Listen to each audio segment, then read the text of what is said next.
जय हिंद दोस्तों। आज हम बात करेंगे मॉडल पेपर नंबर 5। ठीक है, इससे पहले 4 सेट हम लोग कर चुके हैं जिसकी लिंक आपको डिस्क्रिप्शन बॉक्स में मिल जाएगी। आप वहां से जाकर फुल स्टडी कर सकते हो। ओके, चलिए शुरू करते हैं आज का पहला क्वेश्चन, साथ में आप भी सॉल्व करते रहिए। यहाँ पे फर्स्ट क्वेश्चन है कि बिल्ली छत से कूद पड़ी, कौन सा कारक है? तो यहाँ पे राइट ऑप्शन होगा ऑप्शन डी यानी अपादान कारक। ओके, सो अगला क्वेश्चन है कि नीचे लिखे वाक्य के लिए एक शब्द बताइए जो युद्ध में स्थिर रहता है। तो यहाँ पर राइट ऑप्शन होगा ऑप्शन सी यानी युधिष्ठिर के बारे में बात हो रही। ठीक है, अगला प्रश्न है यहाँ पे शैव कहते हैं, भैया शैव किसे कहते हैं? तो यहाँ पे राइट ऑप्शन होगा ऑप्शन बी यानी जो शिव की उपासना करता हो। अगला प्रश्न है आपके सामने वाचाल कहते हैं जो बहुत अधिक बोलता हो। ठीक है, ऑप्शन सी इससे राइट ऑप्शन होगा। अगला प्रश्न यहाँ पे देखिए श्याम धीरे धीरे चलता है, धीरे धीरे डैश शब्द है। तो राइट ऑप्शन होगा ऑप्शन बी यानी क्रिया विशेषण। ठीक है, धीरे धीरे शब्द क्रिया की विशेषता बता रहा है, अतः क्रिया विशेषण होगा। अगला क्वेश्चन है अपमान उपसर्ग को लिखना। ठीक है, जहाँ पे है उपसर्ग अप होगा, अपमान में अप उपसर्ग और मान मूल शब्द है। ठीक है, अगला प्रश्न है दुरावस्था में।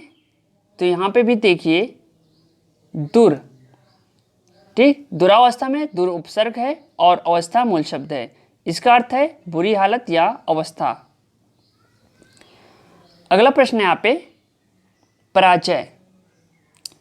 तो यहाँ पे ऑप्शन सी यानी पराजय में परा उपसर्ग और जय मूल शब्द है, इसका अर्थ हार होता है। ठीक है, चलिए अब यहाँ पे देखिए आपको बताना है प्रत्यय घुमक्कड़ में कौन सा प्रत्यय है। तो यहाँ पे लगा है अक्कड़। ठीक है, घुमक्कड़ में अक्कड़ प्रत्यय है और घूमना मूल शब्द है, इसका अर्थ बहुत अधिक घूमने वाला या रमंत होता है। ठीक है, यहाँ पे देखिए अगला क्वेश्चन है डिबिया। ठीक है, तो डिबिया में इया प्रत्यय लगा हुआ है, तो ऑप्शन ए सही होगा। ठीक है, इया प्रत्यय और डिब्बा ये मूल शब्द है। चलिए अगला प्रश्न है यहाँ पे भिक्षुक। ठीक, तो भिक्षुक में जो प्रत्यय लगा है वो है आपका ऑप्शन सी उक। तो ये भिक्षुक में उक प्रत्यय और भिक्षा क्या है? मूल शब्द है। समझ गए? अगला क्वेश्चन है द्विगु समास का उदाहरण, क्वेश्चन नंबर 42।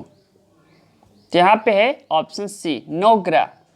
देखिए द्विगु समास में पूर्व पद संख्या वाचक होता है, अतः नौग्रह में द्विगु समास है, इसका विग्रह नौग्रहों का समूह होगा। ठीक है, चलिए आगे क्वेश्चन देखते हैं हिंदी किस लिपि में लिखी जाती है? तो ये लिखी जाती है ऑप्शन बी देवनागरी लिपि में लिखी जाती है। समझ गए? अगला प्रश्न है कि सर्वनाम के कितने भेद हैं? तो ये होगा आपके ऑप्शन ए यानी 6। ठीक है, सर्वनाम के कितने भेद हैं? 6 भेद हैं। चलिए देखिए यहाँ पे बताइए आपको शुद्ध शब्द कौन सा है? क्वेश्चन नंबर 45 हिंदी की टॉप क्वेश्चन है। तो यहाँ पे है ऑप्शन है यानी अनुसंगिक, ये शुद्ध है जिसका अर्थ आपने आप या यूं ही घटित होने वाला होता है। क्वेश्चन नंबर 46 शुद्ध शब्द, तो यह है आपका ऑप्शन यानी अंताक्षरी होगा। अगला प्रश्न है यहाँ पे 47। तो यहाँ पे शुद्ध वर्ड है ऑप्शन ए सुषमा। ठीक है, जिसका अर्थ है नैसर्गिक शोभा। चलिए अगला प्रश्न है क्वेश्चन नंबर 48 निम्नलिखित में कौन सा शब्द बादल का पर्यायवाची है? यह है आपका ऑप्शन है यानी नीरद। देखिए नीरद का अर्थ है बादल, अंबु का अर्थ है पानी और नीरज व अंबुज कमल के एक पर्यायवाची है। ठीक है, अगला प्रश्न है यहाँ पे इंद्रियों को जीतने वाले के लिए एक शब्द। तो इसका राइट ऑप्शन होगा ऑप्शन डी यानी जितेंद्रिय। इंद्रियों को जीतने वाला, दूरदर्शी, दूर दूर तक देखने वाला। ठीक है, दूरदर्शी मतलब दूर दूर तक देखने वाला। आइए अगला क्वेश्चन देखते हैं। आहा, आप आ गए वाक्य में आहा शब्द कौन सा है? आहा नाम सुना है? जी हाँ, तो राइट ऑप्शन सी अव्यय होगा भाई। क्लियर? चलिए अगला प्रश्न है, निम्नलिखित में पुल्लिंग शब्द कौन सा? पुल्लिंग के बारे में बात हो रही है, तो राइट ऑप्शन है ऑप्शन बी पानी। देखिए पानी पुल्लिंग शब्द है, नदी, इलायची और प्यास ये क्या है? स्त्रीलिंग है। समझ गए? अगला प्रश्न है यहाँ पे, पवन का संधि विच्छेद। चलिए इसका राइट ऑप्शन होगा ऑप्शन डी पौधनन। ठीक है, कितने लोगों को इसका आंसर मालूम था? देखिए बहुत आराम से पढ़ाएंगे जिससे आपकी शिक्षक भर्ती क्लियर हो सके। ठीक है, अगला प्रश्न है कि मनोरथ का संधि विच्छेद। मनोरथ के बारे में नाम सुना है? मनोरथ, चलिए तो यहाँ ऑप्शन ए विसर्ग संधि है, ये भी ध्यान दीजिएगा। मनोरथ में कौन सी संधि है? विसर्ग संधि। अगला क्वेश्चन है, विद्यार्थी उदाहरण है। ऑप्शन डी होगा दीर्घ स्वर संधि। क्यों? देखिए विद्यार्थी दीर्घ स्वर संधि का उदाहरण है। इसका संधि विच्छेद है विद्या प्लस अर्थी। ठीक, चलिए अगला प्रश्न है, दिग्भ्रम उदाहरण। तो इसका भी राइट ऑप्शन होगा ऑप्शन सी व्यंजन संधि होगा भाई। ठीक है, चलिए अगला क्वेश्चन है, आकाश पाताल के बीच लगने वाला ये माइनस चिन्ह है, किस चीज का चिन्ह है? तो ये है आपके योजक चिन्ह।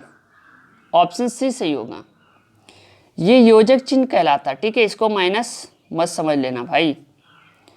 चलिए अगला प्रश्न है, ये नई साड़ी है। वाक्य में नई शब्द के बारे में पूछ रहा है।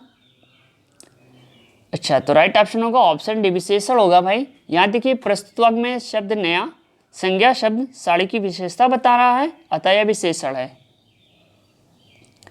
चलिए अगला प्रश्न है, नीचे दिए गए विकल्पों में से तत्सम शब्द का चयन कीजिए। तो तत्सम होगा आपका ऑप्शन है आम्र। ठीक है, इसका तद्भव है आम। ओके, अगला क्वेश्चन है, दिए गए विकल्पों में से तद्भव शब्द का चयन कीजिए। तो इसका राइट ऑप्शन होगा ऑप्शन डी मुंह। देखिए मुंह तद्भव शब्द है जिसका तत्सम होगा मुख। ओके,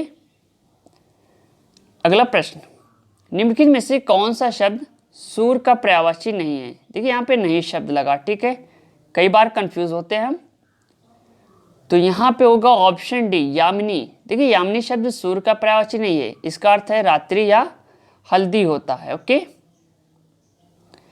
चलिए अगला क्वेश्चन देखते हैं, पारिस्थितिकी तंत्र का उदाहरण है। तो यहाँ पे राइट ऑप्शन होगा ऑप्शन बी यानी तालाब। देखिए पारिस्थितिकी तंत्र एक प्राकृतिक इकाई है जिसमें एक क्षेत्र विशेष के सभी पौधे यानी जानवर, अणुजीव शामिल होते हैं। तालाब यानी पॉन्ड्स को पारिस्थितिकी तंत्र का एग्जाम्पल कर सकते हैं। ठीक है, तो यहाँ ऑप्शन बी से राइट ऑप्शन होगा। अगला प्रश्न है, कौन जीवीय कारक नहीं है? देखिए यहाँ पे नहीं शब्द लगा है, तो यहाँ पे राइट ऑप्शन होगा ऑप्शन डी प्रस्तर। देखिए पेड़ पौधे, जंतु तथा सूक्ष्म जीव जीवीय कारक हैं, किंतु प्रस्तर जीवीय कारक नहीं है। ओके, चलिए अगला प्रश्न है, अधिकतर पेड़ पौधे पाए जाते हैं। तो यह है आपके ऑप्शन यानी स्थल मंडल में। ठीक, सभी को मालूम होगा। चलिए अगला प्रश्न है, अन्य मृत जंतुओं का जीवन निर्वाह करने वाले कहा जाता है। तो ये हो जाएगा आपका ऑप्शन सी स्कैवेंजर। देखिए वह जीव जंतु जो अपने आवासीय क्षेत्र में उपस्थित मृत प्राणियों और पौधों को खाकर अपना निर्वाह करते हैं, उसे स्कैवेंजर कहते हैं। ठीक है, चलिए अगला क्वेश्चन है, सीएनजी का संक्षिप्त रूप। तो ये option B compressed natural gas. Okay, चलिए अगला प्रश्न है, निम्न में से कौन सी अंतरराष्ट्रीय संस्था पर्यावरण सुरक्षा की देखभाल करती है? संस्था के बारे में पूछा है, राइट ऑप्शन होगा ऑप्शन WWF। ठीक है। इसकी स्थापना हुई थी 29 अप्रैल 1961 को। वेरी इंपॉर्टेंट, कब हुई थी? 1961 को। ठीक, चलिए अगला प्रश्न है आपके सामने। कीटनाशकों के अत्यधिक इस्तेमाल से होगा वायु, ध्वनि, जल सभी। तो यहाँ पर राइट ऑप्शन होगा ऑप्शन सी, जल प्रदूषण। ठीक है, चलिए अगला क्वेश्चन है। लवण जो तल का अवशोषण करता है कहलाता है। तो यहाँ पे राइट ऑप्शन होगा ऑप्शन यानी हाइग्रोस्कोपिक लवण। इसके एग्जाम्पल शक्कर, शहद, ग्लिसरॉल, इथेनॉल, मेथेनॉल, सल्फ्यूरिक अम्ल, आयोडीन आदि क्या है? हाइग्रोस्कोपिक पदार्थों के एग्जाम्पल हैं। ठीक है, चलिए अगला प्रश्न है। पारिस्थितिक तंत्र एवं प्राकृतिक अधिवासों का संरक्षण तथा उनके प्राकृतिक वातावरणों में प्रजातियों का जीवनक्षम जनसंख्या का रखरखाव एवं प्रतिप्राप्ति के लिए प्रयुक्त पद। तो इस हिसाब से इसका राइट ऑप्शन होगा ऑप्शन सी, अपस्थान संरक्षण होगा। ठीक है, अगला प्रश्न देखते हैं कि सामुद्रिकी कच्छपों को जीवंत जीवाश्म कहा जाता है क्योंकि वे 150 मिलियन वर्षों से भी अधिक समय से पृथ्वी में उपस्थित हैं। भारतीय उपमहाद्वीप के जल भागों में पाए जाने वाले 5 प्रजातियों के समुद्री कच्छप में सबसे अधिक संख्या किसकी है? तो ये होगी आपकी ऑप्शन सी यानी ऑलिव रिडले। ठीक है, ये नाम दिया हुआ है, इन्हें प्रशांत रिडले भी जाना जाता है। चलिए अगला क्वेश्चन है। निम्न में से कौन सा विकल्प विश्व ऊष्मायन का कारण है? तो यहाँ पे राइट ऑप्शन होगा ऑप्शन सी, वायु प्रदूषण। देखिए वायु प्रदूषण विश्व ऊष्मायन का मुख्य कारण है। इसके प्रभाव है तापमान में वृद्धि, समुद्र के स्तर में वृद्धि, मौसम की तीव्रता में वृद्धि और अवक्षेपण की मात्रा और रचना में महत्वपूर्ण बदलाव। ठीक है, तो ये सभी चीजें इसमें क्या है? शामिल है। अगला प्रश्न देख लेते हैं कि महासागर ने पृथ्वी पृष्ठ के अधिकांश जगह को आवृत किया है जो लगभग। राइट ऑप्शन होगा ऑप्शन 3/4। चलिए अगला क्वेश्चन है। स्टेलेक्टाइट एवं स्टेलेमैग्नाइट में निक्षेपण होता है। तो यहाँ पे राइट ऑप्शन ऑप्शन सी यानी कैल्शियम कार्बोनेट का। देखिए कैल्शियम कार्बोनेट का स्टेलेक्टाइट एवं स्टेलमाइट में निक्षेपण होता है। कैल्शियम कार्बोनेट एक रासायनिक यौगिक है। यह संसार के सभी भागों की शैलों में पाए जाने वाला आम पदार्थ है। ठीक है, तो यहाँ तक समझ में आ रहा है। चलिए अगला क्वेश्चन है। निम्न में से कौन सा विकल्प वायु प्रदूषण का एक उदाहरण है? तो इसका राइट ऑप्शन होगा ऑप्शन डी, इनमें से सभी। धुआं एवं कुहासा, वाहनों से निकलने वाली गैस, जलती लकड़ी या चारकोल से निकलने वाली गैस। वायु प्रदूषण सभी से होते हैं। ठीक है, तो ऑप्शन डी से राइट ऑप्शन होगा। अगला प्रश्न देखते हैं कि भारत तथा दूसरे देशों में प्रदूषण को रोकने के लिए बनाए गए नियम डैश का प्रयोग रोकता है। कागज के थैले। ठीक है, तो ऑप्शन ए यहाँ पे बिल्कुल सही होगा। ठीक है, समझ रहे ना, कागज के थैले से राइट ऑप्शन होगा। अगला प्रश्न है आपके सामने कि विश्व ऊष्मायन के लिए निम्न में से कौन सा विकल्प एक कारक है? तो यहाँ पे जो राइट ऑप्शन होगा ऑप्शन है यानी वाहनों से निकली गैस। सभी को मानते हैं। अगर हम यहाँ पे बात करें तो आप लोगों का आंसर कौन सा होना चाहिए? Option A. ठीक है, वाहनों से निकली गैसें वेरी इंपॉर्टेंट है। चलिए अगला क्वेश्चन है। धातुमय प्रस्तर किसे कहा जाता है? तो यहाँ पे राइट ऑप्शन होगा ऑप्शन डी यानी अयस्क। देखिए अयस्क को धातुमय प्रस्तर कहा जाता है। अयस्क वह शैल होती है जिनमें खनिज या कोई धातु आदि महत्वपूर्ण तत्व हो। ओके, अगला प्रश्न देखते हैं कि पेड़ पौधे प्रदूषण को घटाते हैं क्योंकि वे अवशोषण करते हैं। तो यहाँ पे जो राइट ऑप्शन होगा ऑप्शन बी यानी कार्बन डाइऑक्साइड से राइट ऑप्शन होगा। देखिए हरे पेड़ पौधे प्रकाश संश्लेषण की क्रिया करते हैं। समय इस गैस का अवशोषण करके प्रदूषण को घटाते हैं तथा कार्बोहाइड्रेट का निर्माण करते हैं। ठीक है, फॉर्मेशन करते हैं। अगला प्रश्न देखते हैं। भूकंप मापा जाता है। चलिए इसका आंसर आप लोग कमेंट बॉक्स में दीजिए, ठीक है। वेरी इंपॉर्टेंट है, भूकंप मापा जाता है। क्वेश्चन नंबर 139, इसका आंसर कमेंट बॉक्स में आना चाहिए और साथ में बताइए कितने क्वेश्चन आपके सही हो रहे हैं। ओके, अगला क्वेश्चन है यहाँ पे कि महासागरों में जल स्तर वृद्धि का कारण, जल स्तर के बारे में पूछ रहा है। तो राइट ऑप्शन होगा ऑप्शन ए, ध्रुवीय प्रदेश में बर्फ का पिघलना, जिससे क्या है जल का स्तर कंटिन्यू ऊपर होते चला जा रहा है, ठीक है। अगला प्रश्न है हवा में उपस्थित ऑक्सीजन का प्रतिशत लगभग कितना। तो राइट ऑप्शन है ऑप्शन डी 21%। ओके, आगे बढ़ते हैं। परम तापक्रम पैमाना कौन सा है। तो यहाँ पे ऑप्शन सी होगा भाई, केल्विन। देखिए केल्विन पैमाना उष्मागतीय तापमान पैमाना है। इसका नाम ब्रिटिश भौतिक शास्त्री और अभियांत्रिकी विलियम थॉमसन प्रथम बैरन केल्विन के नाम पर रखा गया। ओके, अगला क्वेश्चन है प्रकाश संश्लेषण संपादित होता है। तो राइट ऑप्शन होगा ऑप्शन सी, सभी हरे पौधों द्वारा। वह क्रिया जिसमें पौधे सूर्य के प्रकाश की उपस्थिति में वायु से कार्बन डाइऑक्साइड तथा भूमि से जल लेकर कार्बोहाइड्रेट का निर्माण करते हैं तथा ऑक्सीजन गैस बाहर निकालते हैं, प्रकाश संश्लेषण कहलाती है, ठीक है। अगला क्वेश्चन है ध्वनि या ध्वनि प्रदूषण मापा जाता है। डेसिबल से मापते हैं। वह अत्यधिक शोर जिससे मानव एवं जीव जंतु को क्षति पहुंचती है ध्वनि प्रदूषण कहलाती है, इसे डेसिबल से मापा जाता है, ठीक है। चलिए अगला क्वेश्चन है यहाँ पे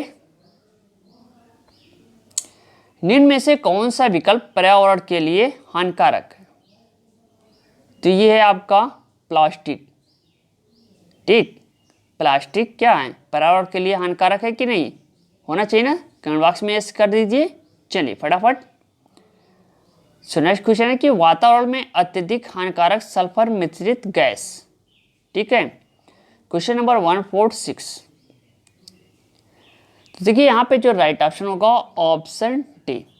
देखिए सल्फर डाइऑक्साइड एक रासायनिक यौगिक है, ठीक है। यह तीव्र गंध युक्त विषैली गैस होती है जो औद्योगिक प्रक्रियाओं द्वारा छोड़ी जाती है, ठीक है।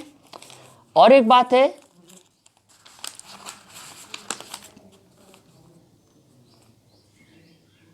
चलिए अगला क्वेश्चन है वायु प्रदूषण को कम किया जा सकता है, कैसे हम कम कर सकते हैं। तो यहाँ पे राइट ऑप्शन है ऑप्शन यानी वृक्षों द्वारा। देखिए प्रकाश संश्लेषण में वृक्ष कार्बन डाइऑक्साइड का अवशोषण कर वायु प्रदूषण को कम करते हैं, इसलिए हम अधिक वृक्ष लगाकर वायु प्रदूषण को कंट्रोल कर सकते हैं, ठीक है।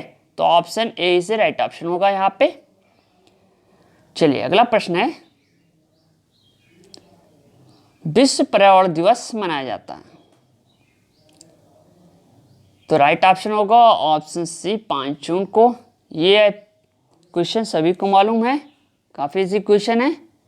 अगला प्रश्न है सूर्य के हानिकारक किरणों से पृथ्वी को कौन सा स्तर सुरक्षित रखता है। तो राइट ऑप्शन है ऑप्शन बी यानी ओजोन। देखिए ओजोन स्तर सूर्य की हानिकारक पराबैंगनी जो किरणों है उससे हमारी रक्षा करता है, समझ के।